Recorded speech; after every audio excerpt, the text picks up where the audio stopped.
Mike.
Is my one working?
Okay, is that coming through now? Okay. Right, well, thanks for your forbearance, members. We had a few technical issues there. We're just getting on top of them now. Wee bit of musical chairs. So welcome to the meeting of the Annandale and Eskdale Area Committee on 24th of November 2021. This meeting is being recorded now, I think, hopefully, and the recording will be made available on our council's website for public listening. Can I remind members to follow the good practice guidance, which includes muting microphones and switching off video when you're not addressing the meeting. If you want to contribute to any item, just write speak in the Teams chat function and you'll be invited to speak in order about new issues. If your question or issue is raised by a previous speaker, please withdraw your request so we can deal with the business as efficiently as possible. Usual standing orders apply, including that any votes will be taken by roll call. If you have to leave the meeting for any reason, can I remind you to either leave the Teams meeting for that period of time, or you could write leave in the Teams chat function, then join, and that allows us to monitor member presence. Okay, could I ask Tracy for the sederant indicating who's participating remotely and any apologies, please? Morning Chair, morning members. We've got 6 members present, 1 member present at Annandale Town Hall being the chairman and 5 members present on Microsoft Teams. We've got apologies from Councillors Brodie, Dryborough, Marshall and McClelland, and not present at the start of the meeting is Councillor Wilson, but he may be an apology. Thank you, Chair. Thanks, Tracy. And I should mention that there has been a bit of an unfortunate clash of meetings with the Chapel Cross site stakeholder group, which I believe will probably be the last time there's a clash, but we'll just have to put that down to experience. So thanks for that, Tracy. As I say, I confirm my agreement to the participation of those members named as participating remotely. The next item is the declarations of interest. Do members have any declarations of interest?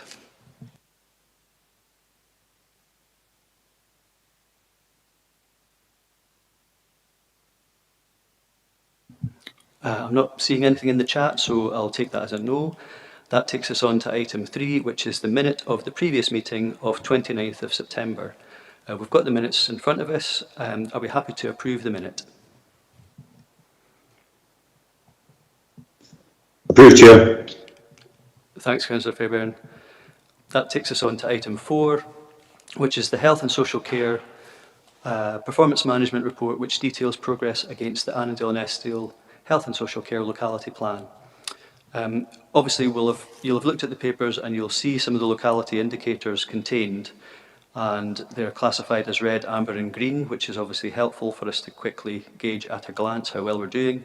There's a lot of positives to take from the report, which is pleasing, given the pressures experienced by our partnership over the reporting period.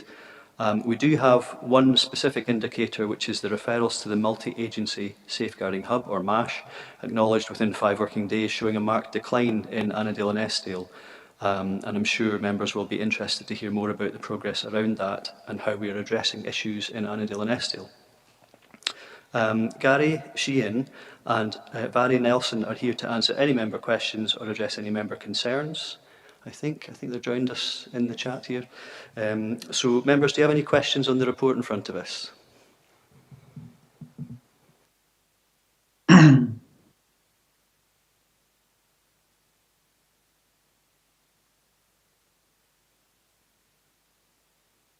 Just give a few seconds for members to type into the chat, or you can raise a hand as well, I think, and we'll keep an eye out for that on the screen.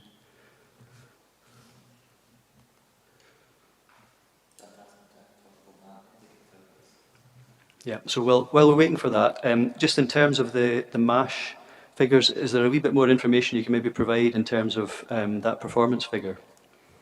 Yes, Chair. I've asked Mary specifically to come along today to deal with that very point, because we anticipated there'd be a big question around that. So if I hand over to Mary Nelson, our senior social worker. Over to you, Mary. Thank you, and apologies, Mary. I looked at the spelling and I thought it was Vary because of the Gaelic bit. Okay, on you go. Thank you. Hi everyone. So within what we've established is that during that period of time that we've got the numbers from, we seem to have an increase in referrals specifically from our police colleagues, and that's where the delay has potentially arise. What we also are looking, what I can also kind of tell you at this moment in time is that we are looking on how we can improve this and how we can feed back to our referrers a lot more efficiently and a lot more quickly. It seems to have been across the board within Dumfries and Galloway that the drop has occurred. So we are just at this moment in time, we believe that it's due to the number of referrals that arose at that time, but there has been an improvement since that date. Unfortunately, I don't have the figures in front of me at this moment in time. Okay. Any other questions with regards to that? I'm not seeing anything in the chat function at the moment, and thanks for the additional information. Obviously, it's, well, I see Heather Collington is indicating she wants to come in. So Heather, do you want to come in on that one? Yes, please, Chair. My apologies for butting in, as it were, but I just thought it might be useful to have a context around this one.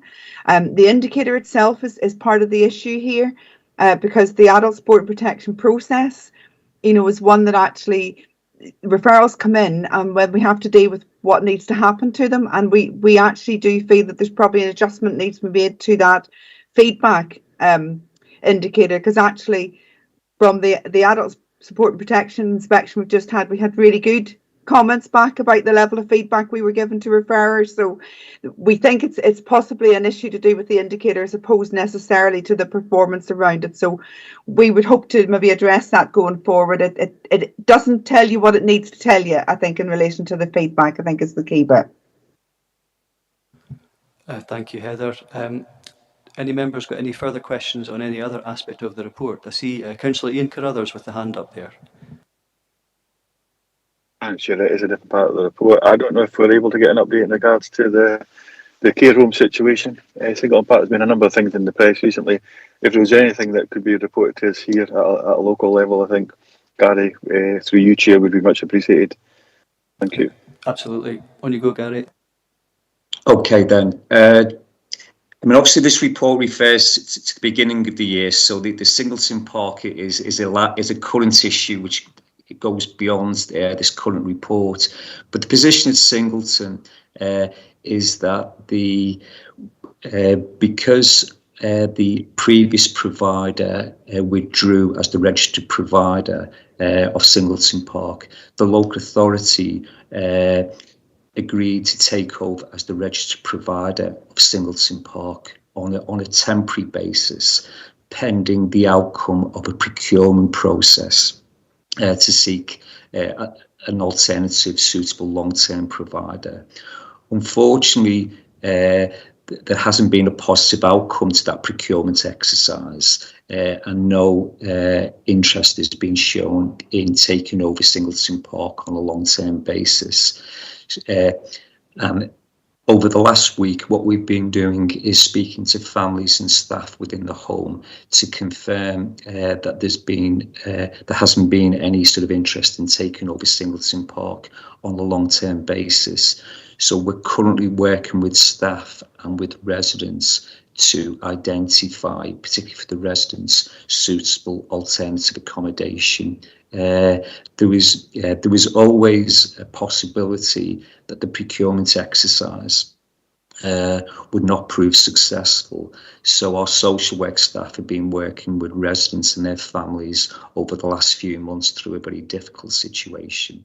But the current position is that we will continue to find alternative accommodation for the residents within Singleton Park. But as things currently stand, the home will close, and we've advised staff and residents that the home will close. We haven't set a specific date for the closure of the home. That date will be governed by our capacity to find suitable alternative accommodation for the residents within Singleton Park. On a positive note, what I would say is that since the partnership has taken over the management of the home, I think the quality of care within the home has improved. So in terms of day-to-day support for the residents of Singleton Park, there's been a significant improvement over the last few months, and that's been confirmed by the Care Inspectorate, who did have concerns about the previous provider, but have been positive. They've given us positive comments about the current quality of care. So although we're providing good quality care at the moment, it is a difficult time for residents and families. They are being supported, and the high level message is that residents are being supported to identify alternative accommodation. The home will close, but it will only close once we've secured suitable alternative accommodation for all the residents. Thanks, Gary, for that. Ian, was there any follow-up on that? Just to say thanks very much. It's really appreciated getting that level of detail within the public domain. I think it's important that those, especially the last assurance we got from Gary there around actually the level of care has improved. It seemed to be improving. That's over our checks and balances against that through the Care Inspector. That was the main reassurance I was looking for, and we've received that, Chair. So no, thanks very much for getting that information.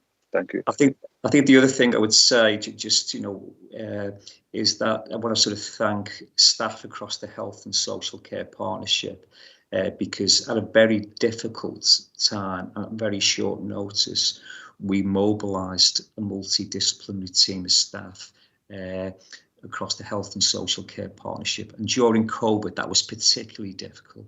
But I have to say that our social work staff and nursing staff have gone above and beyond in protecting and providing good quality service for the residents within Singleton Park.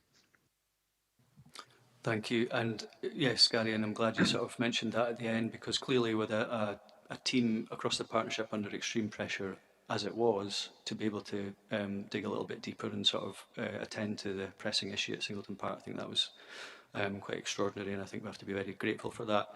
And we should record that, I think. There was just another question. I don't see other hands up in the chat, but in terms of the page 21, I think, on your report, it talks about home teams and the rollout of that. And also there's a few other things to do with planned care, which I'm hopeful we'll get further updates in future reports. But just in terms of the reporting period, there's a number of things there which look to be in the process of being put in place or rolled out. Is there any additional information you can provide on those just now? Yeah, I think probably at the next area committee I'll be able to provide more details. But what in terms of the plans moving forward. But what I can say is that in terms of home teams, which is listed in the report, we're at the stage where we hope to be in a position to appoint home team leaders by January. So there's a recruitment process going on as we speak. Initially, that's through a matching process for our staff within the partnership. So we hope to have those home team leaders in post by January. There will be 8 home teams across Dumfries and Galloway. Within Annandale and Eskdale, there will be 2 home teams, one for Upper Annandale and one for Lower Annandale, and they will be a multidisciplinary team of staff whose brief initially is to provide rapid support and assessments to people in need of health and social care support. And what we've already got in place is we have daily huddles both in Lower and Upper Annandale. So nursing staff, health care staff, social work staff, OTs, all meet on a daily basis every morning to consider all new referrals, and it's really a joined up process. So I will be giving more information at the next area committee about the progress of home teams, but you know, the home team leaders should be in post, you know, by January. The second thing I would say is that linked to the home teams, we are developing proposals to change the management arrangements within the Community Health and Social Care Directorate, and proposals have been developed for that, and that will be rolled out next year. So again, more detail will definitely be provided at the next area committee meeting.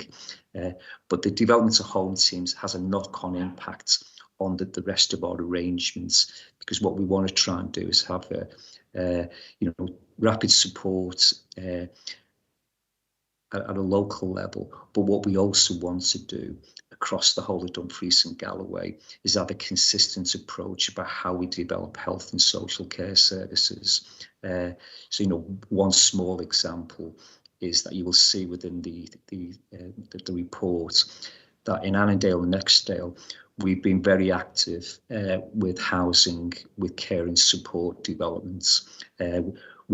Despite COVID, we opened up a new learning disability service in Annan at the height of COVID, and that's proved really successful. What we want to do is replicate that approach across other parts of Dumfries and Galloway. And similarly, we've developed extra care housing proposals, and we've led the way in Annandale and Eskdale, and we want to replicate that across Dumfries and Galloway. So we are going to sort of, as well as developing home teams, there will be changes to the management arrangements across the Community Health and Social Care Directorate. So we have a regional approach which marries in with, you know, engagement with local people through the home teams. Thanks, Gary. I mean, I think we'll look forward to that, and we'll welcome some of these positive changes that are in the pipeline. Just there's a few comments in the chat function, obviously. Councillor Fairbairn just thanking you also just for the update and passing that on to the staff through these challenging times. I think the only other thing, looking at the no other sort of questions coming in. So if we can go to the recommendations, and just on the back of what you're saying there, Gary, we were in the habit of trying to have sort of informal area committee type meetings with the likes of yourself. Will that still be able to continue, or can we sort of rekindle that a little bit? Because obviously these are very valuable, and I mean, we're getting to a stage now where we can maybe start to try and arrange these things, sort of a closed room meeting, if you like, for some of the more sensitive issues that are affecting the wards. Yeah, I can confirm. I will set that up, because there's a lot going on at the moment and a lot of changes. Certainly don't want to wait 6 months to the next area committee. So I will set up a briefing session for members on all the current developments within the Community Health and Social Care Directorate. Grateful to you for that. Thank you. So if we go to the recommendations then, we've been asked to review and scrutinise the overall summary of performance as outlined in the appendix. We have, so I can happy enough to say that we've done that. We can also look at considering whether the actions proposed are adequate to improve performance in promoting the health and well-being of people in Annandale and Eskdale, and recognise the areas of good practice where the target's been exceeded. And I think we can see some of the indicators. Most of them are green. We've touched on the MASH one. 2.3 is recommended any matters from the appendix back for consideration to the Integration Joint Board. I'm not sure if we've really got anything substantive to recommend back. We've not captured anything as such, so if members are happy, can we agree the recommendations? Yeah, happy to agree, Chair. Okay. Thank you, Councillor Fairbairn. And thank you very much, Mary and Gary, for your input today. And Heather, of course, as well. Thank you. That takes us on to item 5, which is the Social Work Services end-of-year report. This report comments on how hard social work staff have worked during the pandemic, going above and beyond the normal call of duty. And it's encouraging to read about the work with foster, adoptive and kinship carers and the involvement of young people in interviews for new staff. It's also good to see the support of support to care leavers, I should say, and unaccompanied asylum-seeking children, and the support provided to families through the Winter Hardship Fund. I think members might be curious as to which of the figures in the key success section of the report are specific to Annandale and Eskdale. I know there's maybe difficulties in breaking it down into area and locality levels, even though the figures are interesting in and of themselves, but I'll open that up to members. Heather Collington's still here on Teams, so any questions from members on this report? Thank you.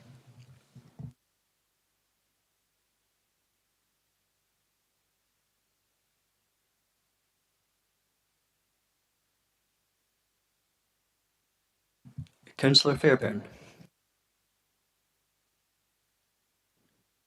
Thanks, Chair. I'm trying to multitask here. I'm not making a very good job of it, but anyway, I'm here now. Heather, yeah, really, I suppose I'm kicking it off piste here a little because of the kind of political storm that's going on just now between the UK government and the Scottish government and local authorities.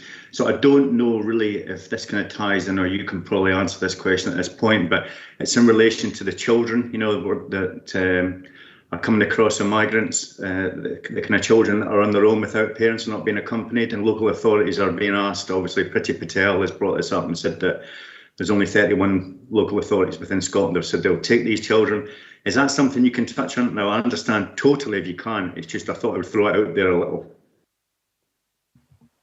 Yes, Chair, I can respond to that.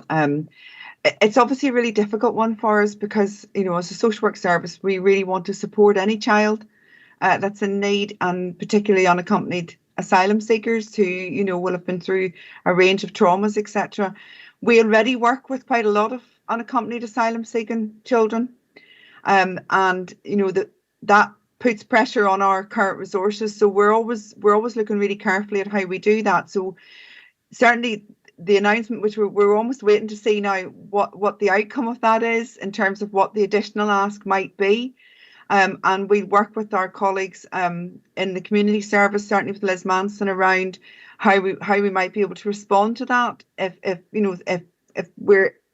becomes a mandate to say you must take this number.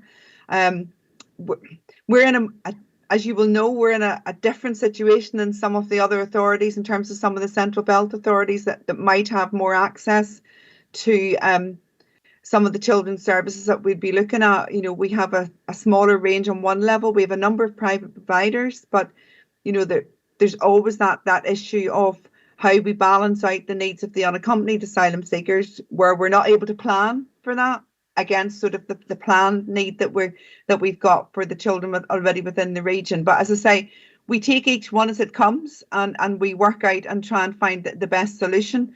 How difficult that will become possibly if we're then mandated to take a certain number is certainly something we're going to have to give a lot of thought to, because that's always been our concern. It's not about our unwillingness to take them, not at all. It's about sort of the impact that would have on our current resources, and how we might then make sure that we balance that out with what we're doing in terms of children already within the system, or children locally needing to come into the system. So it's certainly a challenge for us. And as I say, we're waiting just to see what the outcome will be and what the ask will be. And then we'll be sitting down to look in detail about how we could respond to that. Thanks, Heather. Doug, does that assist with your question? Heather, thanks very much for that very comprehensive answer. And again, through yourself, Chair, I'd like to thank Heather and her team through these challenging times. And yeah, thanks very much again for all the support you've provided to everybody. Thank you. Thanks for that, Doug. I don't see any other hands up just now, but I did want to touch on just that breakdown of figures to locality level. On page 30, there's a number of figures which I presume are region-wide, but obviously sort of painting a picture of how the services are, the level of demand, etc., and how we're coping. Is that something you're able to provide a bit more detail on in terms of Annandale and Eskdale, and is that something we could see in future reports, where obviously it's not going to identify individuals, etc.? I can certainly go back and ask for that to be looked at. I mean, my understanding is that where we haven't broken it down, it will be because maybe the numbers are reasonably small, and it's not helpful then to break them down at that level. But I certainly can ask if we can review what we're giving you at an area level to make sure that it's giving you a good enough picture of our performance, and maybe being clear about those where we're not able to give that, and maybe making that clear in the report, so that, you know, when you see something that is probably a region-wide figure, that you know then why we've included it at that level rather than giving you the full breakdown. So I'm certainly happy to take that back and ask for that sort of like check to be done. Thank you, Heather. I think that'd be really helpful. And the only other final point from myself would be just around justice, social work and community payback orders. Obviously, we've had to be particularly creative, I think, just to manage the caseload, if you like. Is there any update on where that's at just now that you're able to share in terms of, I know there's a lot of hours where sort of there's a backlog, etc., but we have found some interesting approaches to dealing with that. So is that something you can maybe touch on? Yeah, I mean, I think what you'll see in the report as well is some of the ways in which the services responded to that. And I have to say, you know, justice staff have been incredibly creative, because they've had to deal with a number of particular issues, which you'll be more than familiar with at this stage, around, you know, the major changes to how you run a community payback in terms of the group approach we previously had. So those challenges continue at this stage. We continue to work down the number that we need to get through, which at the minute we think the outstanding number is, the last time I looked was probably a couple of weeks ago, was about 27,000 hours that was outstanding still. So, you know, we continue to work that down. That will take us, as you will appreciate, considerable time to get through that. Not least because, you know, we're still dealing with changes in the court system, etc., and having to respond to that. So, but I am, you know, really clear. I think that from the Justice Services perspective, I think they would say really clearly they feel they're getting a good balance at the minute around what they're able to do with the ongoing restrictions, and getting some good feedback from some of the people involved. And so taking that really individual approach, which they took anyway, but they did it within a group setting, but being able to sort of maybe adjust that slightly has worked quite well. So I would have thought, like the rest of the service going forward, we would be looking probably to look at keeping some of that as almost our hybrid model, rather than expecting at some point to go back purely to the way in which we've always delivered it, really. So the positive bit is about, you know, the additional options we will have coming out of this, really, in terms of ongoing delivery. But yes, we will continue to work down that outstanding figure.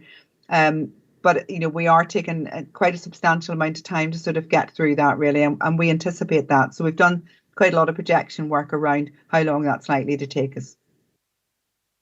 Thanks, Heather. And I suppose if there's anything that we should have learned from the last 18 months, it's like how to respond differently and be creative about solutions. So I think we've got more feathers in our bow, or arrows in our sling, or whatever the phrase is, now to deal with some of the problems that we're faced with. So that's maybe an encouraging thing. I don't have any other questions in the chat or any hands up that I can see. So we'll go to recommendations. We've been asked to consider the social work services area-based successes and developments as detailed in the key successes section. And we're asked to consider any aspects of performance to be referred back to Social Work Services Committee, which I don't think we've actually got any aspects of performance, but just a general request on breaking down data into locality level with maybe a few qualifying statements if it can't be, etc., as you've just touched on, if that's okay. Members happy with that? Agreed. Okay, thanks, Doug. Okay, so that, sorry, thanks Heather for your input. You're welcome to stay, but you don't have to unless you feel your input's needed. So that takes us on to item 6, which is the Communities Directorate End of Year Assessment of Business Plans and Performance. And I'm pleased to see the degree of information contained with this is quite specific to Annandale and Eskdale. It's a detailed report, and some of the key features include the 408 face-to-face youth work sessions were delivered during this time. 146 young people had one-to-one support sessions, and social isolation packs were taken up in very high numbers, obviously providing support to young people at what's been a very difficult time for them. Community resilience has obviously been at the forefront of our response to the pandemic, and more recently to obviously the flooding and severe weather experienced in Annandale and Eskdale. Obviously, I'm pleased that the support being offered by our ward officers has been exceptional, and we've now 19 active community resilience plans in the area. It's also good to see the Council's investment in inclusive play parks come to fruition in Annan at the Wayrock Park, opening just ahead of summer school holidays. And before I hand over to members, I'd like to highlight the successful rollout of the curbside recycling service in Annandale and Eskdale. I know there's been a few very specific challenges for staff involved, but I think staff should be very reassured that the new service is working incredibly well, and I think we're probably more than pleased with some of the results we're getting back in terms of the amount of clean recyclate and various other figures that are starting to get reported back. So we have an all-star cast with us today.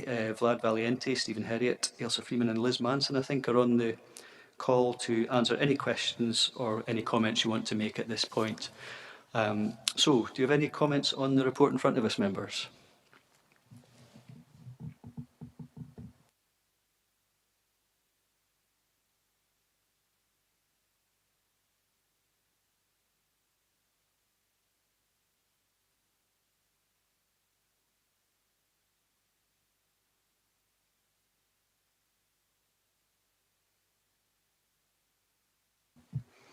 I think it's obviously an exceptionally good report that explains absolutely everything that you could possibly ask.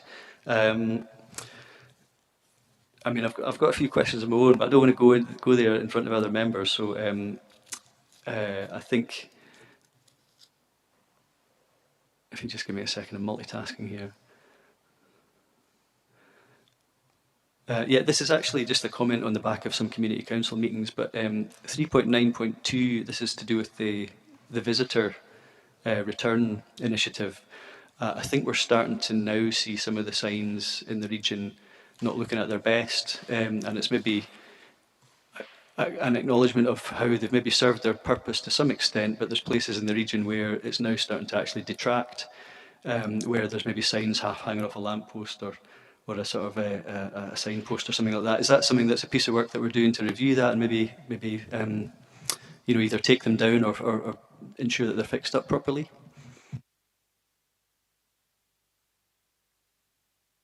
I think, Liz, you're mouthing something, but I can't hear anything, so maybe you're on mute.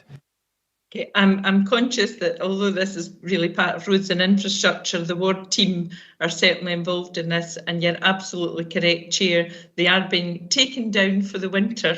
They're being stored, and obviously any refurbishment that might be required, and possibly some new signage for next year. But we're certainly going to be taking them down. So if you do spot any of them that are not been picked up, please do just drop a text to your ward officer, but they certainly are being taken down by community assets colleagues over the coming weeks. Thank you. Thanks, Liz, I appreciate that. I still don't see any questions, so I think all in all you're getting a gold star from the members in Annandale and Eskdale, it would seem. Oh no, sorry, I do see it. There's a hand up somewhere in the, I think it's Councillor Gail McGregor. Sorry, yes, Stephen, I'm working on my phone and it's an absolute plitter. But anyway, morning, all. Just a couple of questions. It's a brilliant report. The report is very detailed, which I think is testament to why you're not getting a lot of questions. It's just around Lockerbie and Lochmaven Common Good. Stephen will recall we had a meeting of the Common Good quite some time ago now, which wasn't a terribly successful meeting because the detail wasn't very good. We've since had a sort of a seminar but we haven't picked up on the actions from that. And I do note the expressions of interest at 3.6.4. And a number of those were in train. We get updates from the ward officer, so I'm comfortable that they are being progressed through the normal CAP process. But it's just to highlight that we haven't had another meeting of the Common Good to, I suppose, sign off on all the issues that we had, Stephen. And the other issue, which I'm just going to bluntly say, the roads are in a dreadful state in a lot of the region. Is there any chance we're ever going to get caught up with it? Thanks, Gail. And the Common Good one, I think there was a scheduled one for December, 14th of December. I think that's maybe now out for your calendar invitation, so hopefully we'll get some more information on that. But obviously there's a couple of expressions of interest there on page 34 in the report, which do touch on some common good assets. And in terms of the roads, that was another point. I think you're right to raise that, Gail. In terms of the Roads Recovery Fund, I don't know how much we'll see of that yet to be expended in Annandale and Eskdale, because I think we get plenty of comments about the roads on a regular basis. So I'll hand over to Stephen first, I think. Thank you, Chair. Yeah, we've got a bit of an update in the report on the Roads Recovery Fund in terms of the areas that we've managed to hit so far, concentrating on urban areas just to have that kind of highest impact in the first year of the fund. So beat out Gretna Springfield area. I'll let Mike come in just shortly, if that's okay, Chair, just to talk about what the timescales are for what we're doing in Eastriggs and Langham and Moffat in this current financial year on the Roads Recovery Fund. I think the other thing to say is we've got a report going to Communities Committee on the 7th of December.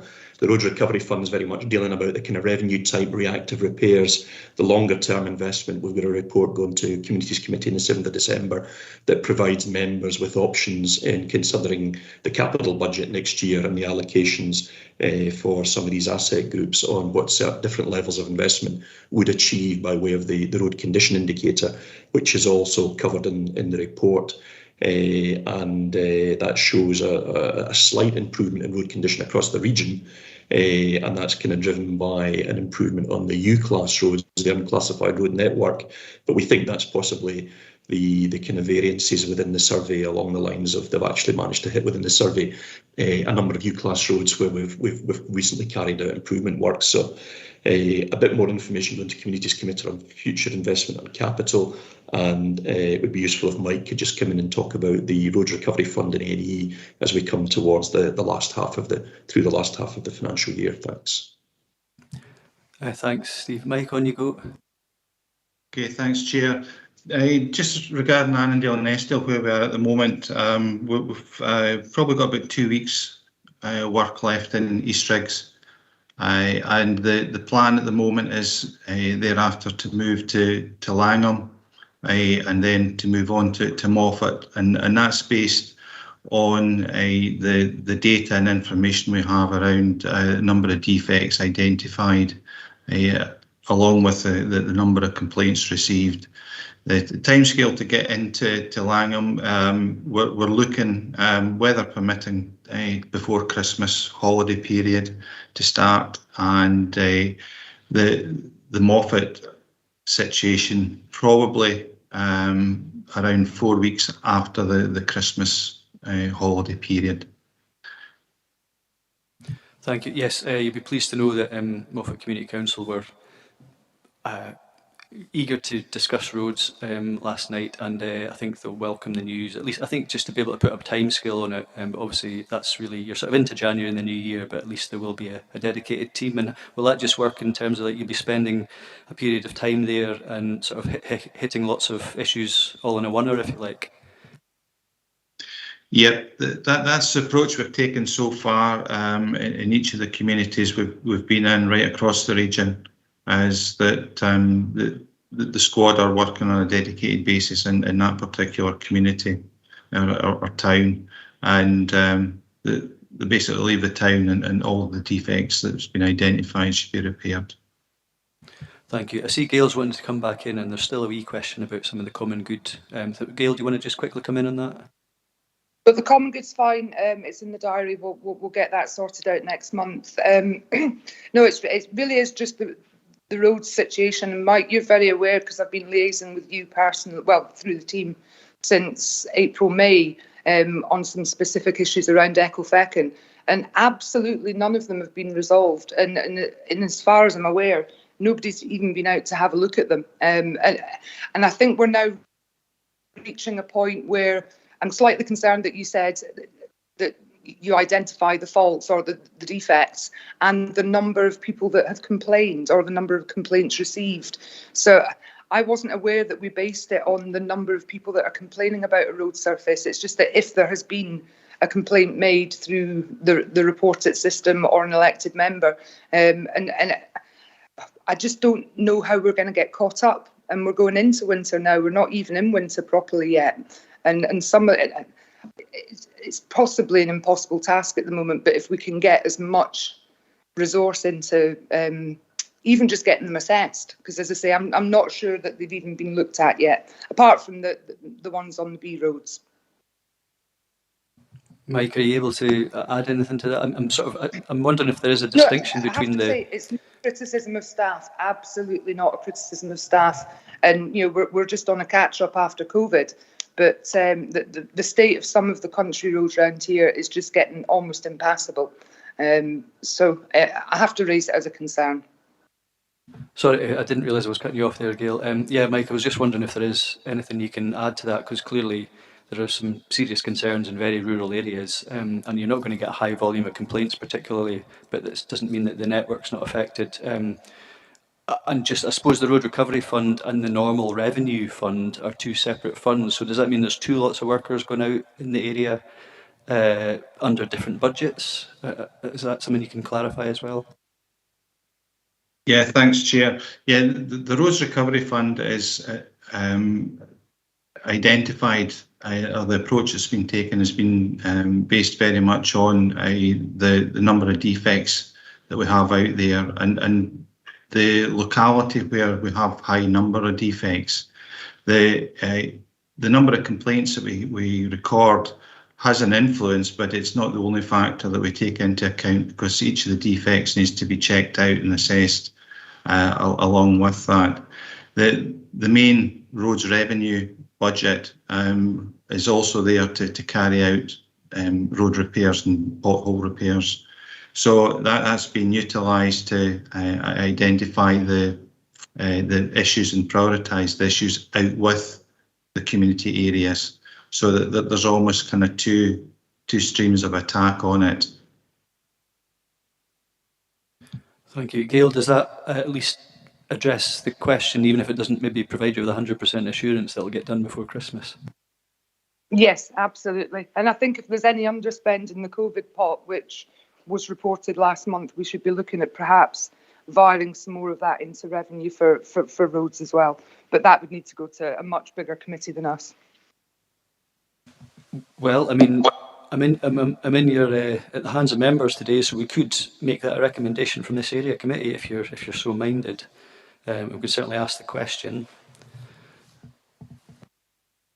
I think the question could be asked. I'm sure the roads team would appreciate a bit more funding to support, but again, it could be a capacity issue as well. So we might be able to throw more money at it, but not actually be able to get the workforce to do the work. So it's a wee bit of a chicken and the egg, but I'm in your hands, Chair.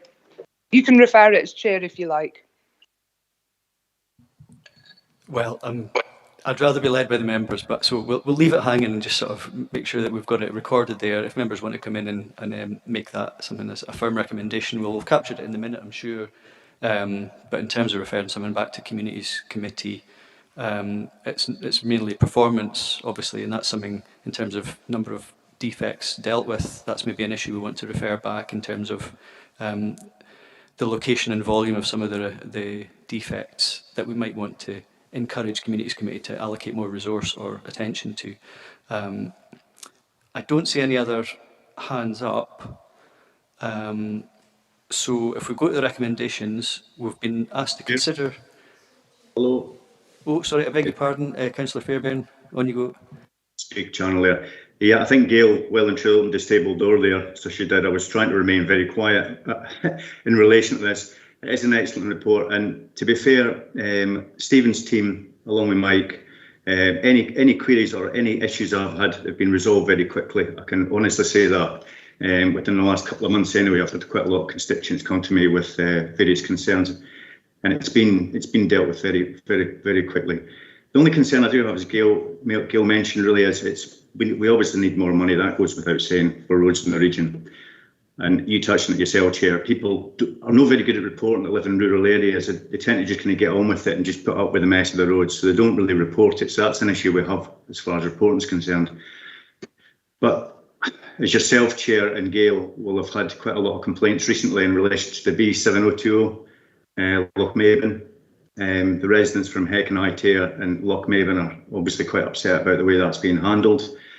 So just to kind of get clear in my head, Mike, Stephen, when that's finished, that road, hopefully very quickly, will the roads round about Greenhill and Heck be targeted? Because obviously they're in a complete state with people using them on the A709. So will there be some money or some funding going into that kind of repair of those roads? Thanks. Thanks, Duke. And just obviously I've had similar concerns raised for a period now, and I know we've elected members have been getting a bit of information from roads officers about why the closure had to happen, etc., before Christmas, etc. And I do believe that there's some kind of agreement with a sort of snagging team after the works have been carried out, that some of there will be attention paid to the local roads that have obviously been impacted by the diversions. But Mike, you'd be very familiar with this, given the volume of concerns and complaints raised by many communities around the Lochmaben area. Can you assist Councillor Fairbairn a little? Thanks, Chair. Yes, fully aware of the concerns from communities, certainly Lochmaben and also the roundabout Lochmaben. I think my colleague Mike Grunwald has probably been in contact with you, explaining some of the approach to why we've got the road closure in place.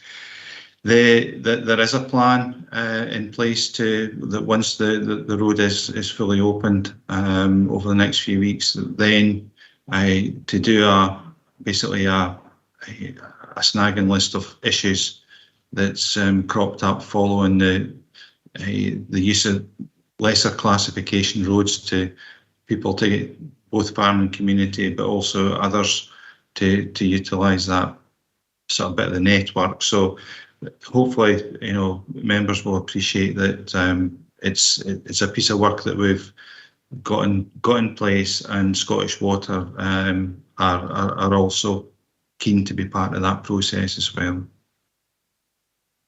Duke, does that at least allay some of your concerns or give you an assurance? It does, Chair. I'd just like again to say thanks to Stephen and Mike for their hard work, and it's not an easy task you've got, so I appreciate all you do for the communities. Thank you.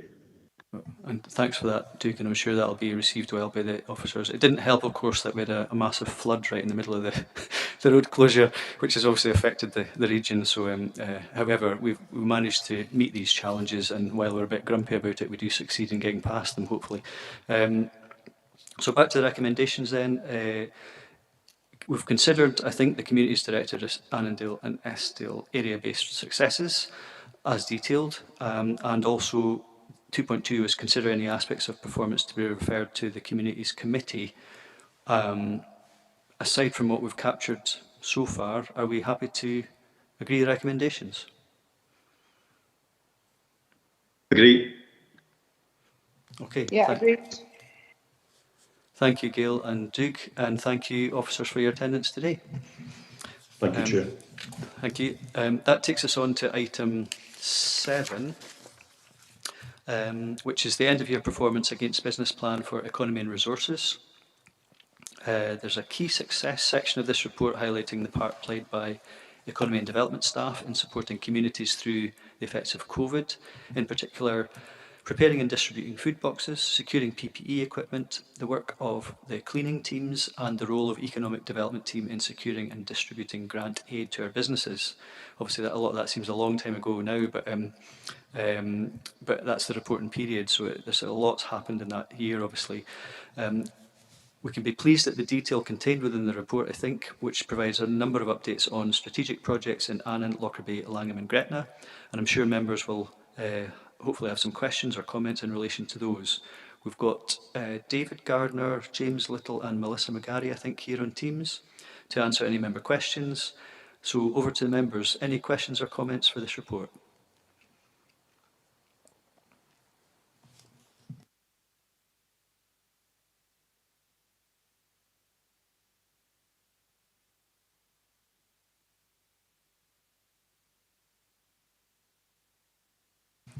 I think this must be yet another excellent report, covering all the bases, addressing every single question, and doing justice to all the details that members might want to know about.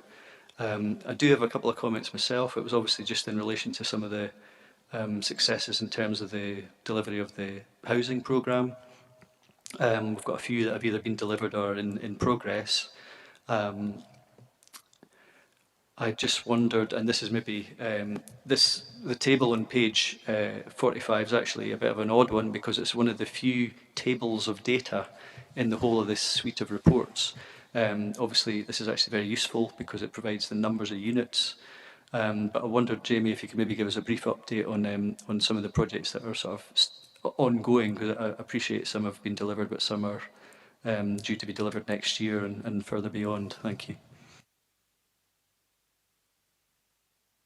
Yeah, thanks, Chair.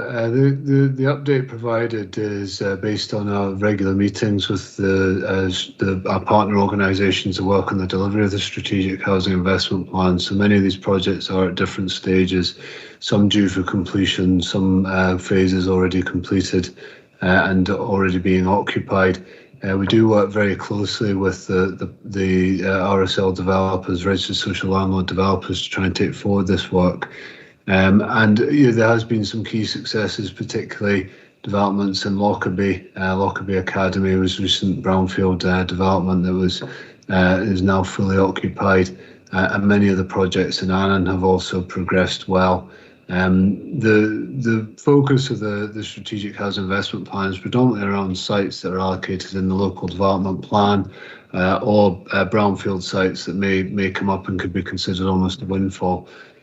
So we are actively working on a number of projects, and including in places like Gretna as well, with the registered social landlords. This is a snapshot of the projects in Annandale and Eskdale that are currently either on site or recently be completed. There are a number of other projects also included in the investment plan, but keen to make sure I didn't overload the report on a housing focus, kept it to the most relevant ones at this time. Thanks, Jamie. And yeah, I think we're experiencing the fact that the directorates are so large now that each report's got so many elements in it. So thanks for your prudence, I suppose, and efficiency. I think we've got Karen Carruthers with a question. Hi, morning, Chair. Thanks for that. Morning, everyone. Jamie, it was just in regards to the Community Sports Hub project in Raydale, Gretna. I see that estimated works were due to be this December. How, my understanding, is that works completed? And if so, see going forward, how do we get feedback in regards to how successful or unsuccessful this project is? Do we get any feedback as to how the money's actually helped in a positive manner? Thanks, Karen. Over to you, Jamie. Yeah, thanks. I think I'll pass over to Melissa. That's economic development project there. My apologies. Thank you, Chair. Thank you for that question. So there was quite a number of projects that were funded through Town Centre Capital Fund 2019-20 and 2020-21. Quite a lot of disruption, as you have probably recognised, to the delivery of a lot of those projects.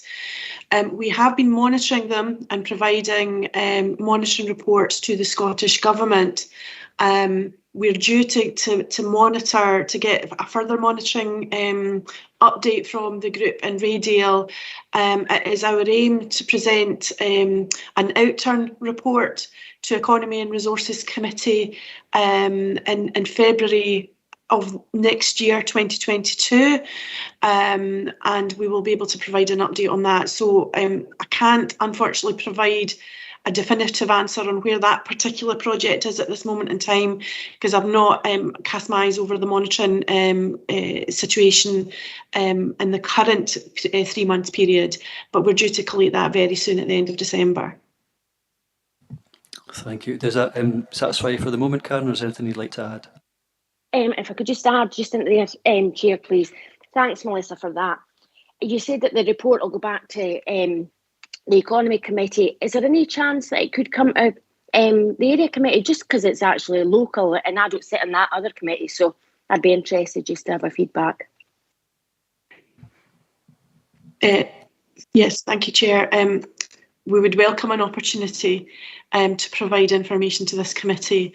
I think the information that we've brought in this current report that's before you today, I think it would be safe to say that's probably been the first time that we've provided that level of information for a while now, and we are quite keen to have this dialogue with area committees and make sure that they're informed about what's happening in their area and getting regular updates. So we can do that via area committee. We would also be pleased if members consider it worthwhile to have members briefings as well to provide updates on what's happening in the area too.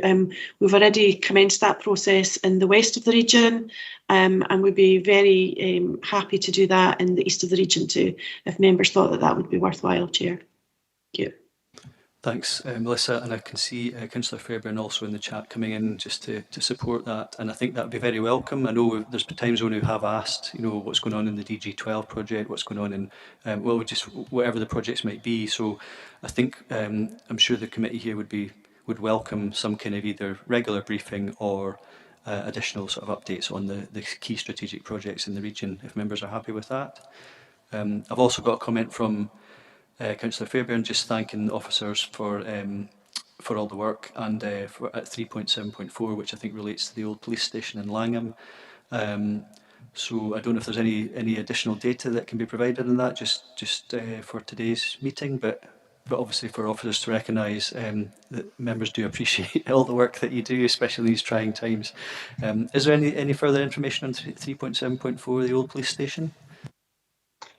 Yeah, thanks, Chair. I'll just, in terms of the police station, I see Councillor Tate, who's been heavily involved in that project, has just raised his hand. But in terms of the project completed now, four properties in the former police station, there was significant demand for those buildings as well, and we wait to hear the outcome of the shortlisting for the SURF award.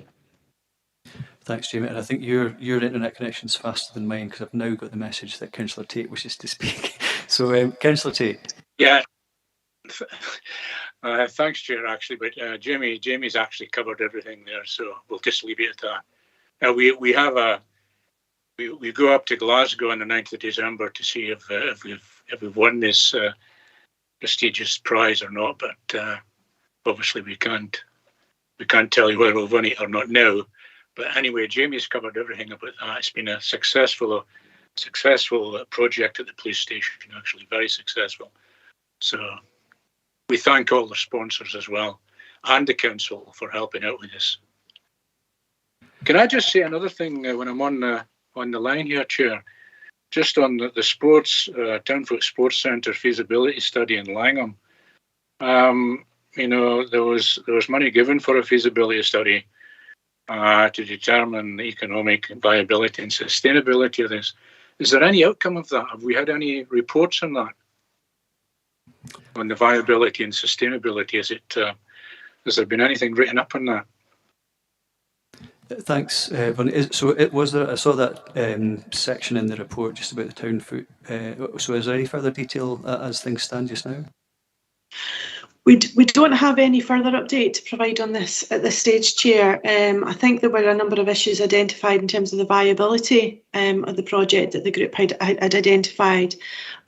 What I should make it clear is that although members agreed to fund feasibility studies through Town Centre Capital Fund, that didn't necessarily imply that further stages of the project were going to be funded, because there are external sources of funding there for the groups to look at as well.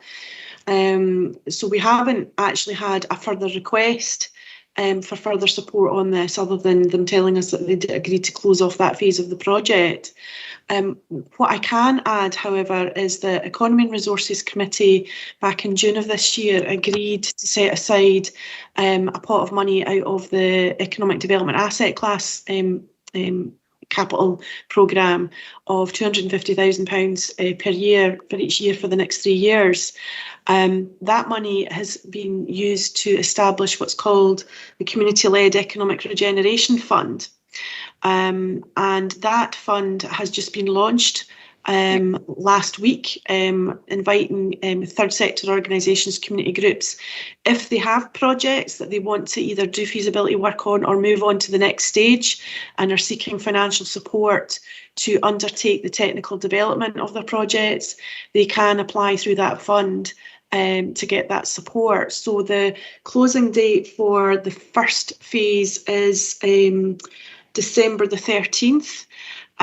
So we've not yet heard whether we're going to be receiving an application from the group working on the Townfoot Sports Centre, whether they want to move on to the next stage or whether they're still considering the findings of the feasibility study. But a report will be brought to members in due course about who has applied. And it's a two-stage application to enable the Economy and Resources Committee to allocate grants later on this year. And we can update elected members in this committee in due course on that as well.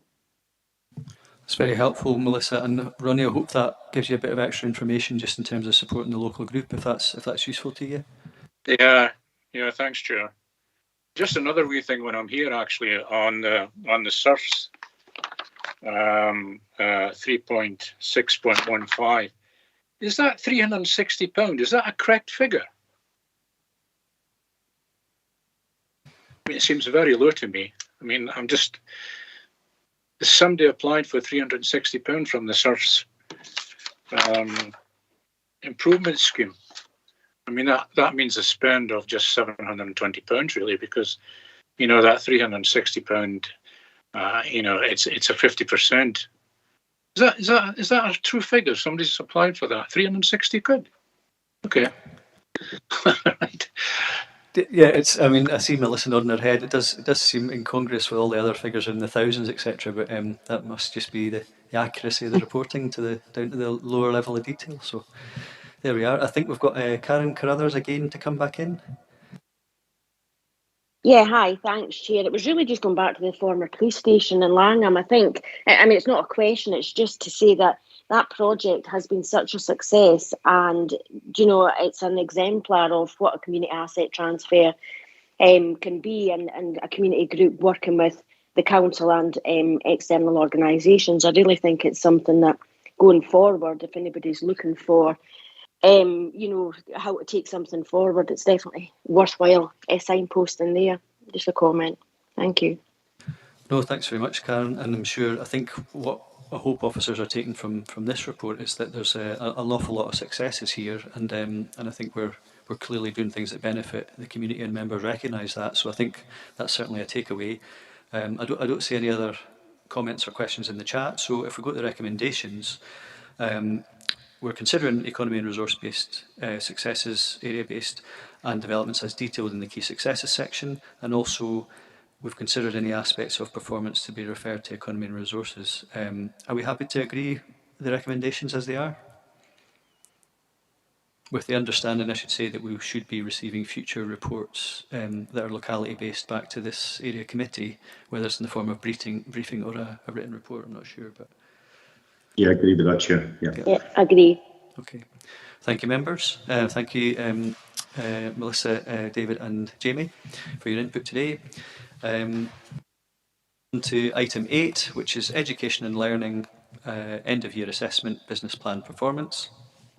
I think, yet again, it's appreciated that COVID and lockdown has had a significant effect on schools and our children and young people in education. And we've had to obviously take some different approaches to resolving some of the issues. A lot of them would have been region-wide approaches, but obviously that has an effect on the schools in Annandale and Eskdale as well. It's good to see in the report talk about how the issues of rurality for our young people in Annandale and Eskdale were addressed through technology support, and it's also encouraging to hear about the links between Skills Development Scotland, the college, and employability skills, creating opportunities for young people in these difficult times. It's also worthwhile highlighting the focus on raising ambition and attainment and addressing inequalities, along with emphasis on good use of the Pupil Equity Fund, which I'm sure there'll be a couple of questions on. But we have Jim Brown here with us on Teams to answer any member questions or address any comments. So over to members. Any questions or comments on the report?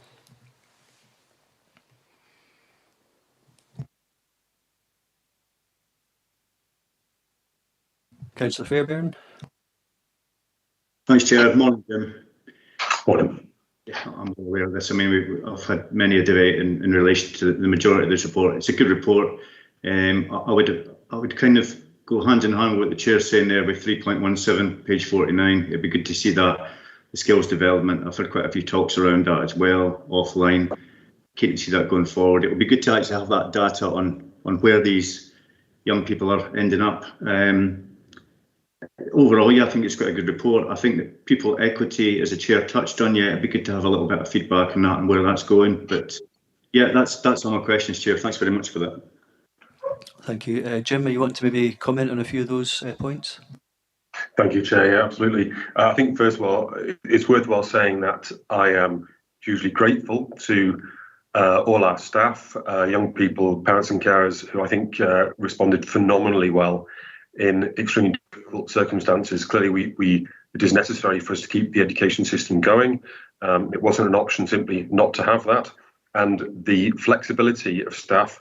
Chair, you mentioned earlier about creativity and responding to difficult times. I think we can really say that within our early learning providers, primary and secondary schools, the response of those institutions and all our partner agencies to deal with difficult times was pretty exceptional. And I'm hugely grateful to everyone involved for making the best out of a very, very tough time, which was multifaceted, extremely complex, and required complex solutions with people coming together to discuss how that might be done. And in the end, of course, as we know, that was manifest through the distance learning. And I think there's been a huge amount of learning for all of us in terms of how we can do that and how that might help us moving forward with our service to deliver equity and excellence.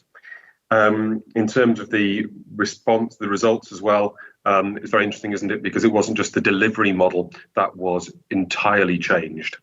It was also the assessment model that was also different, and a testament again to the flexibility of schools and willingness of staff to work very hard to ensure that young people did get certification. And the evidence of that is through the SQA outcomes, which held up very, very strongly against previous years, although I am wary of making any direct comparisons between two different assessment vehicles. Thank you for your direct questions, Councillor Fairbairn. Absolutely I will get back at a later date with the detail you want there around 3.7. I think I entirely agree with you. The relationships between DYW, Schools Development Scotland, particularly through the Young People's Guarantee Partnership, are really growing stronger and stronger.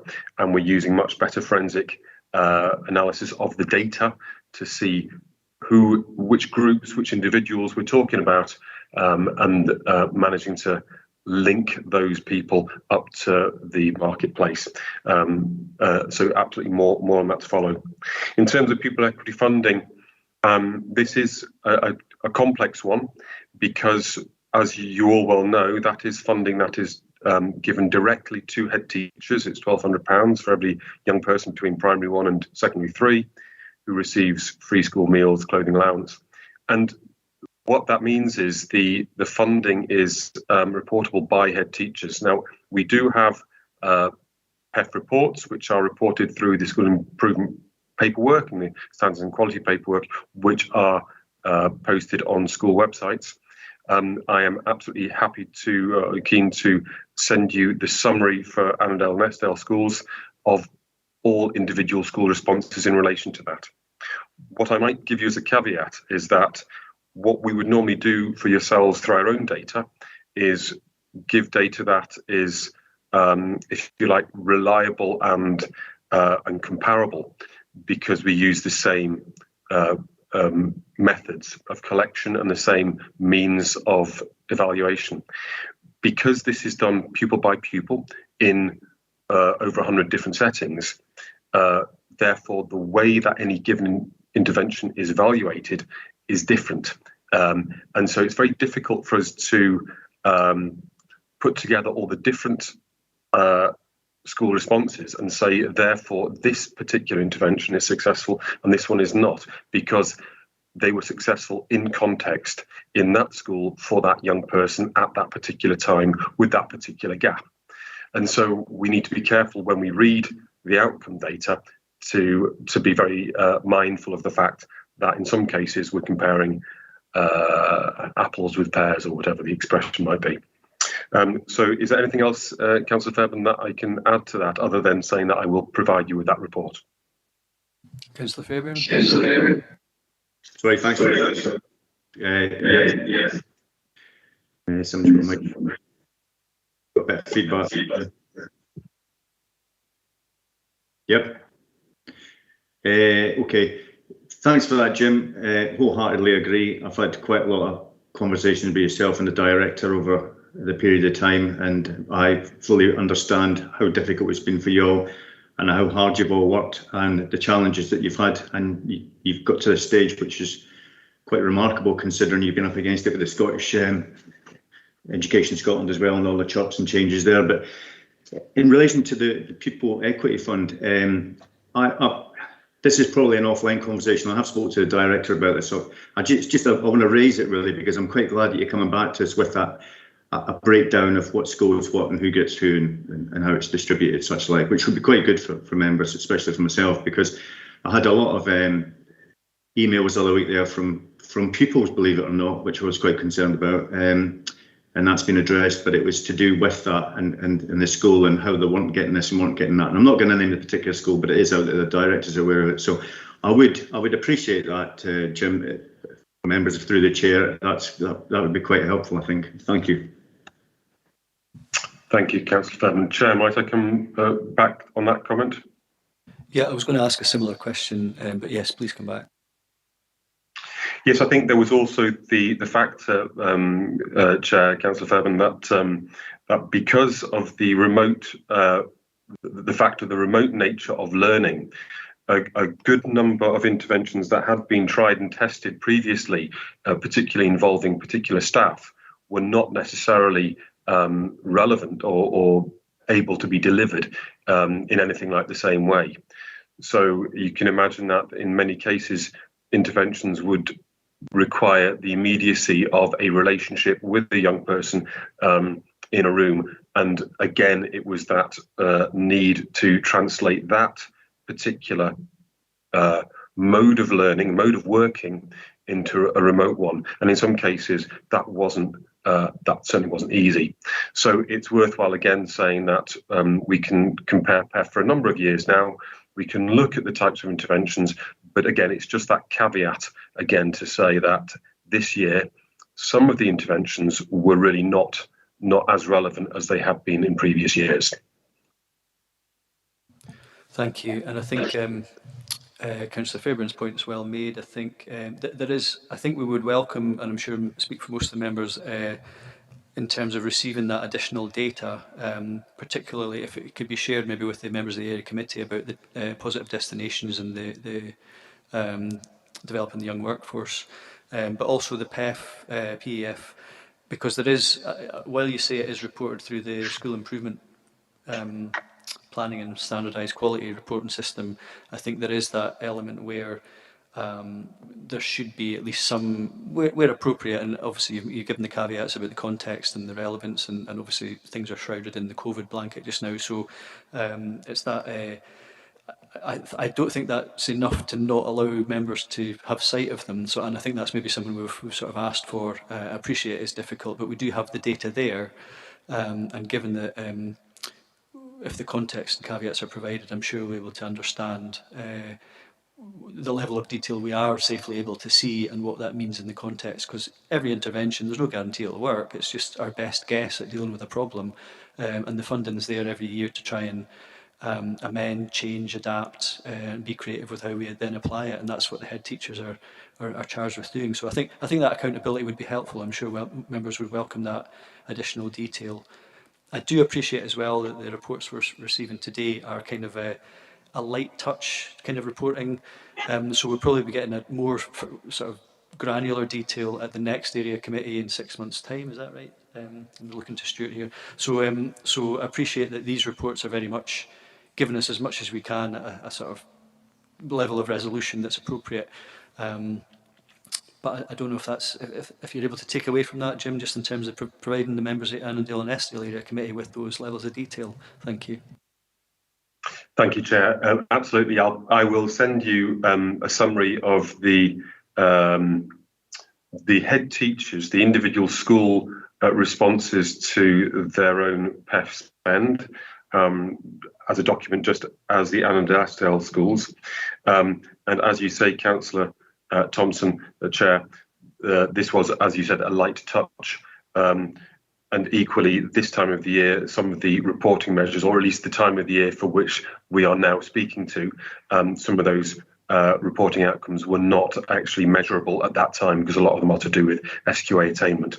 But I'll absolutely happily provide you with the PEF outcomes. Again, worth saying that, of course, that is something that is, let's say, notionally 2-3% of the overall education spend, and it is entirely managed, governed by head teachers in their local situations. So we do not instruct or have a say around that spend, but we do absolutely respond to government on it, and I'm absolutely happy to put to you what head teachers have put to me in terms of their overall spending decisions and the impact of those decisions.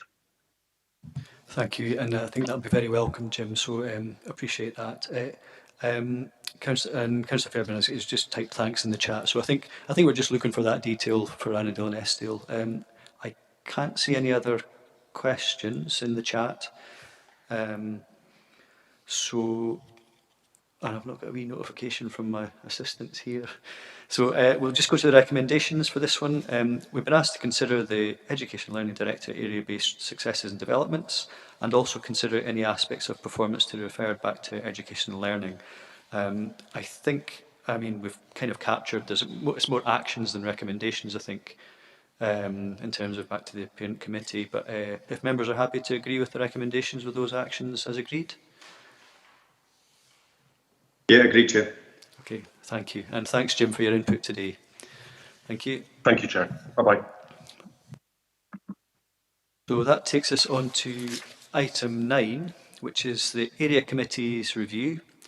This is a report seeking Annandale and Eskdale members' views on future arrangements for area committees. And this could include, for example, views on the frequency of meetings, agendas and the remit.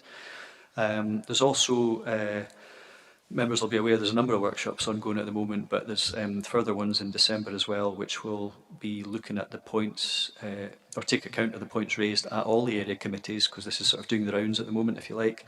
And the joint meeting of Full Council and the Youth Council in September past agreed for consideration to be given to Youth Council representation on area committees. And we have been asked to basically give a view on that as well. Members may also be aware, of course, the Youth Council elections were the results came in on Monday night, so everybody, I'm sure, will be familiarising themselves with their new Youth Council representatives for the respective wards. But by the by, Vlad Valiente is here on Teams to answer any member questions or address any member concerns. Vlad, is there any comments you want to make first before I put it out to members? Thank you, Chair. Yeah, just a very brief mention of Appendix 4 within that paper, which has, I guess, the focus of the questions that we're asking for the committee. There are 6 questions within that, and that is, in essence, the views that we're seeking from members today. Thanks, Vlad. That gives us a good wee structure there to work to. So I'll maybe just go through it. So are members content with the remit of the area committee as it is just now? This is on page 63 in your reports.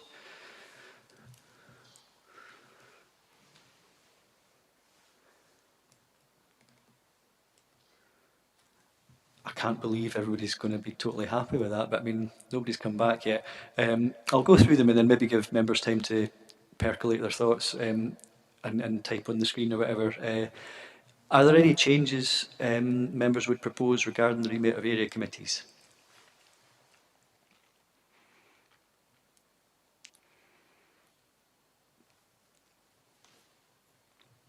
Just let that one sink in for a bit. Are members content with the agendas for the area committees?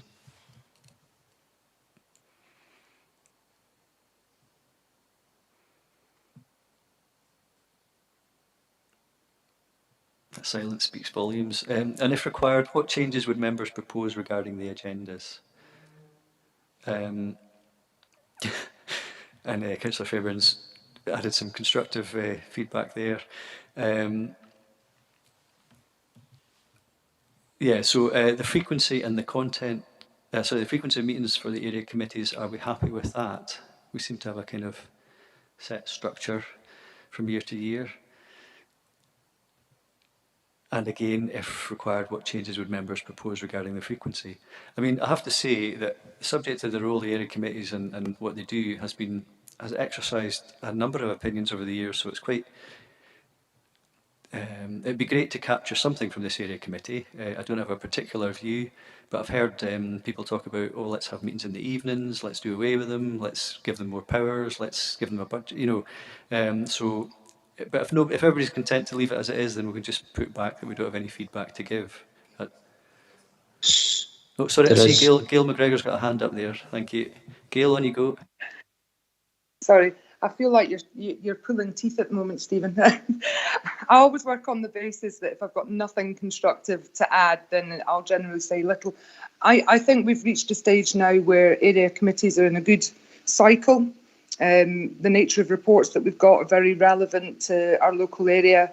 We deal with the performance monitoring elements very well, and then we deal with the community stuff at the end. I'm really comfortable now with the way area committees are set up. I think for years we had too many of them. I think we've got the balance just about right now. The only thing we should maybe try and do, if we ever get back to fully being in situ, is having the occasional evening one for people that can't listen or attend during the day. But that would be more so for the community element than obviously for the performance and monitoring element. So that would be my comment. Thanks, Gail. I'm sure we can capture that. I think that's quite positive feedback, really. I know we've always had attempts to, we used to have a sort of evening ward event type things where it was kind of a meeting of area committees, but often you would get more officers than public attending. So it's kind of very hard to guess what's going to work sometimes, but very welcome feedback. Any other members got any comments to make on? Sorry, just one other thing that I would add, actually. I think the success of the ward officers have helped with that as well, because as you're very aware, the ward officers are engaging incredibly closely with our community groups now, and as a collective. And I think that's taken a bit of the pressure away from area committees as well. So I think credit to the ward managers and the ward officers for doing that. Thanks, Gail. I'm sure that'll be welcome feedback. Councillor Fairbairn. Yeah, thanks very much for that, Chair. I would wholeheartedly agree with Gail, seeing as our council officers in the audience here and the ward manager. But yeah, fantastic job they do. Take a lot of responsibility on and certainly do assist and help us in every way they possibly can. So again, yeah, just to make that clear. Thanks, Chair. Okay, thanks, Jude. I think we're running out of superlatives today, but any other members wanting to contribute anything? I mean, I'm easy Ozy, to be honest. So, but I think given that we seem to be relatively happy, or aren't, still have any burning desire to sort of any particular comment, this was our opportunity. I'm sure we'll get more if it needs be. But if we go to the recommendations, then we've considered the remit, agendas, meeting frequency, and we've provided some views on. We've not provided any views on the Youth Council representation on area committees. Do we have a view on that, members? Because obviously that was an action from the joint meeting of the Council and Youth Council. So if we just go to that part of the recommendations, would we like to see some youth councillor representation on the area committee? And if so, what would that look like? And what would be inviting them to do? I'm happy to come in. Yeah. Gail? I think it would be, I'm happy to encourage any youth engagement at all, but it would need to be very relevant to what's, I suppose, important to them. Although I would say that with a lot of our youth representatives, their view on issues that we don't normally canvass young people on would be very welcome anyway. I don't know about the numbers or how we would invite, and I suspect that if we were going to have youth involvement, we would need to have more than two, because I wouldn't expect a young person to come along on their own. So maybe it just needs a wee bit more thought. But I think we should have some sort of youth representation if we can. Okay, I think that's probably been captured. I mean, my own view, until I see another hand up, is we have obviously we have 6 youth councillors for Annandale and Eskdale, and then there's obviously additional youth councillors who are elected because they represent particular groups. I'm wondering if we should think about how extending an invite to at least attend, and if they want to add something, submit something through the chair. I don't know if they need to be able to vote. I think that's maybe something we'll have to sort of thrash out at the Review of Standing Orders subcommittee. But I would certainly welcome extending an invitation to at least attend if they wanted to, because there might not be anything of interest to the particular young representatives. So that would be my sort of tentative view. Councillor Fairbairn, I see you want to come in. Yeah, I would agree with that as well. It's a difficult one, really, and it's quite daunting. I think it's quite daunting sometimes for council officers and elected members to turn up to these meetings. So I think for somebody from the kind of youth side of things, I think we have to kind of accommodate them within that environment. Maybe a little more casual, if we can do such a thing and make them feel more at ease. So that's maybe one we need to think about. But I think there was a meeting we had with them a couple of months ago, if I remember correctly, and I can't remember what format it was in. And I got the general impression of a lot of them that they were very forward thinking and they weren't being listened to on a lot of occasions. I think a lot of elected members were kind of dismissing them, and a lot of council officers. There was what I was getting from it was a lot of questions had been put to council officers in the past, and they weren't following them up with these with the youth, and it concerned me slightly. So if we can have a way of incorporating them onto area committee and listening to them, I know we're a good area committee here. I'm not saying that everyone's a bad area committee, but I feel that we're all kind of quite civil in Annandale, and so I think we're maybe better listeners. So yeah, I would agree that we need some kind of representation. So going forward, I would agree with that. Yeah. Thanks, Duke. I mean, I think if we were inviting, we wouldn't be putting youth councillors on the spot as such. I don't think that would be fair, particularly. So it would really be up to those who were attending to ask or sort of contribute to the debate or ask questions of officers in attendance. But I suppose we're sort of feeling our way a little bit here. So Gail, do you want to come back in? Yeah, just very briefly. I mean, my feeling would be that we invite them along, and as you say, there's 6 now. If 2 of them want to come, 2 of them can come. If 6 want to come, great. That can be dictated by their interest in the agenda. In reference, I suppose, to the change to the schemes, I wouldn't be overly comfortable at this stage with them having a vote. But I think if we maybe look upon it in the way that we do with common goods, that we have community council representatives that come along to Common Goods and they're able to comment. And to be fair, elected members generally take on board their comments. So if we do come to a vote, that the members will have considered their input in before we go to the vote. And I would be quite comfortable within that space. But, I think given the nature of some of the work that we do, just giving them a blanket vote could be quite risky. No, that's a fair point, Gail, and I know certainly the common good comparisons. I think certainly the community councillors that attend our one make their views and their local knowledge heard, and I think we try and take that on board because we're aware of the link with the community. So, yeah, I mean, I don't know what you're able to summarise from that, Vlad, but I mean that seems to be our friendly feedback so far. I mean, is there anything you've picked up there that you think is worth sort of feeding back in terms of salient points? Well, I think there was some good points raised there, which I've taken note of. In terms of the youth reps, I think that there's maybe a general consensus, if I could say that, in terms of the comments and consideration of the numbers, whether it's 2 or the full 6 that are invited. And there seems to be also quite clearly one comment in terms of no voting rights, but we weren't considering that at this stage anyways, to be fair.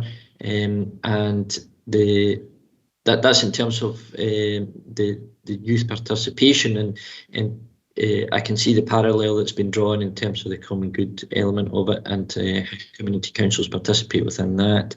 In terms of the overall, obviously there wasn't much in terms of feedback, but that probably alludes to what has been stated in terms of the area committees are maybe in a good cycle and doing well in terms of the performance reporting and thereafter the monitoring from the committee itself. And I've taken on board the comments about the ward officers, which will pass on to the relevant head of service. Thanks, Vlad, for summarising that.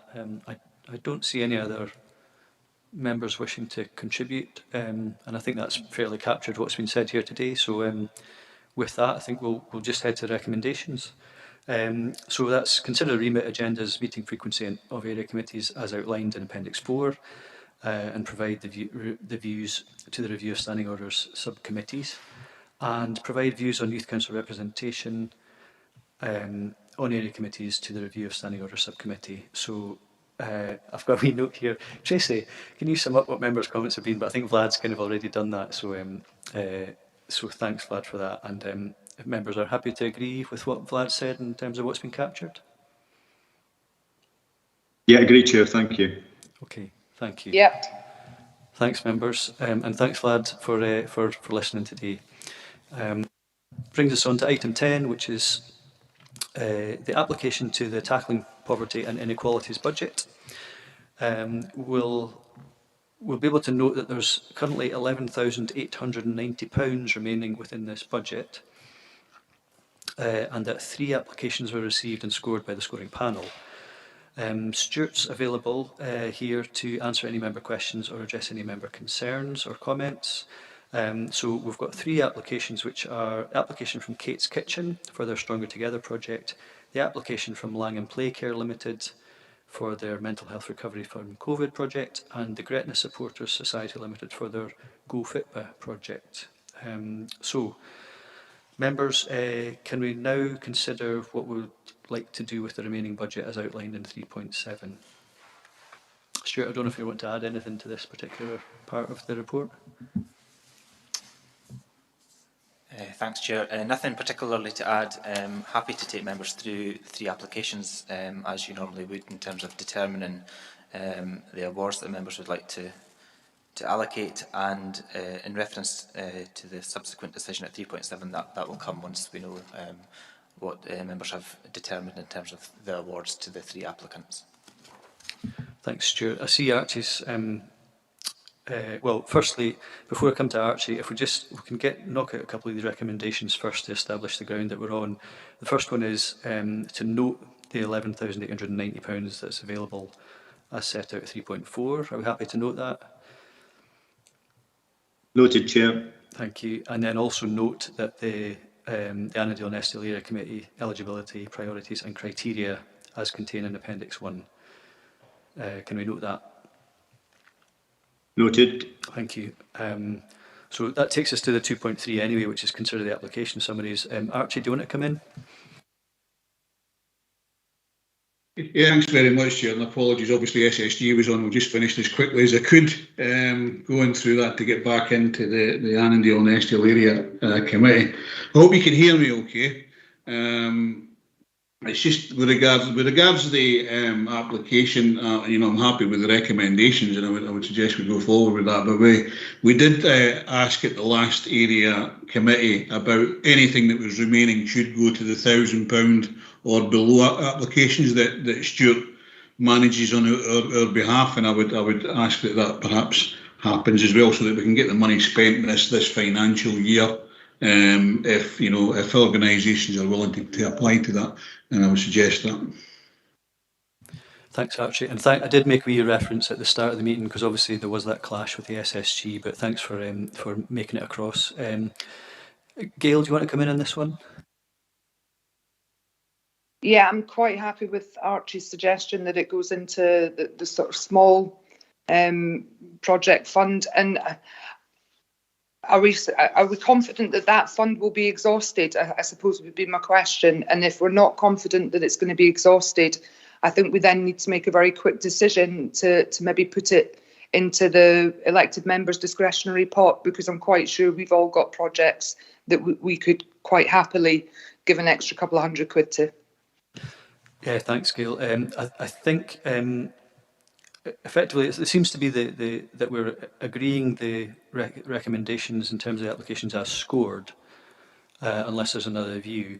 So that's in terms of the applications. And then in terms of the leftover, firstly, Stuart, I mean, how much is there was, I think, 5,000 originally allocated to that 1,000 small applications pot. So what would that take it to? And would we then have the option of, if that didn't get subscribed to within the financial year, could we then just roll that over anyway? I don't think we're actually allowed to sort of put it into other pots because it's specifically for the tackling poverty and inequalities budget, isn't it? So. Yeah, thank you, Chair. You're correct in saying that £5,000 was allocated to the £1,000 and under applications when you determined how you wanted to allocate this budget earlier this year. To date, there's been 2 applications granted through that process, so there's 3,000 remaining within that budget. And should you wish to allocate a further the remaining budget based on the recommendations, you'd be up to the 8,640 going forward. I would perhaps note that going into the winter period, we may receive a few more applications to that budget, and ward officers will again be supporting community groups during that time to apply to that budget to support their projects. It wouldn't be appropriate to allocate that budget to the ward member capital budget. The ward member capital budget derives from the area committee's discretionary budget, which currently has a £1,000 and under pot, which members allocated in the region of £55,000 earlier this year to that budget, and I'd be happy to circulate an update to members out with this committee outlining where we're at in terms of that expenditure. But it would be worth noting that there is still significant availability, I would say, within that budget for community groups to apply, and ward officers are highlighting that across all 3 of the wards in Annandale and Eskdale currently. No, that's helpful, Stuart, and I think certainly it's helpful to know what that figure would be, because obviously there's 2 different funds, but I think availability of funds in both of them is helpful, especially when we come to the winter period. I see Gail's come back in the chat, just thumbs up about the criteria, and also, yeah, so the small project fund, if we are agreeing to do that, just to promote the fact that we have a small project fund through social media, obviously that fund will remain open until basically the close of, well, until it runs out, basically, I guess. Archie, do you want to come back in on that? Yeah, I was just going to sort of agree with what Stuart said. I think this was asked at the last area by Ian as well. Much as we'd love to get some more ward money in for our small projects, I think unfortunately we can't do it with this money. But I would agree with what Gail says, can be promoted through either social media or whatever. And happy to agree that, Chair. Thanks, Archie, and I can see Councillor Fairbairn agreeing as well. So I think where we're at is we're effectively agreeing the awards for the applications as recommended in the report at 2.3. Are members happy to do that? Yeah. Yeah, I agree with that. Yes. Yeah. Good stuff, thank you. And then finally, for subject to that decision, we're basically saying that the remaining balance goes into the small pot, as it were, and then that we promote that small project fund through social media. And obviously we'll get, and Stuart's obviously offered to provide the additional information on the separate fund, which there's still some money left in. So we're happy to do that? Yeah, agreed. Yeah. Agreed. Okay, great stuff. Thanks, members. I think that's really clear. Takes us on to item 11, which is the final report for today, and asks us to consider a member appointment from Annandale North Ward to the Samuel Elliott bequest. I think we do have Stephen Wiley on Teams to answer any member questions or address any member comments. Firstly, any questions or comments for the ward officer?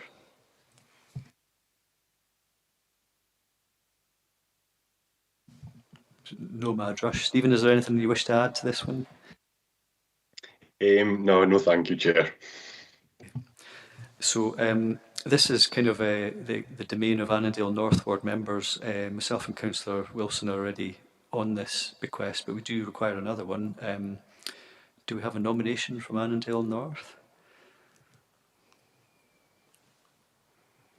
Nominate Gail McGregor. I'm happy to second that, Gail, if you're happy to take on the role. Yeah, no problem. Absolutely. Okay, I think we've got an agreement there then. So we'll appoint Gail McGregor for that. Happy to agree, members?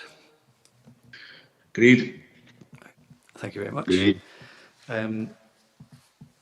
That's it. Thank you very much for your assistance. I don't have any other urgent business, so that concludes the meeting. And can I thank everybody for their contributions today. And our next meeting, I think, is due to be held on the 23rd of March 2022. Thank you very much.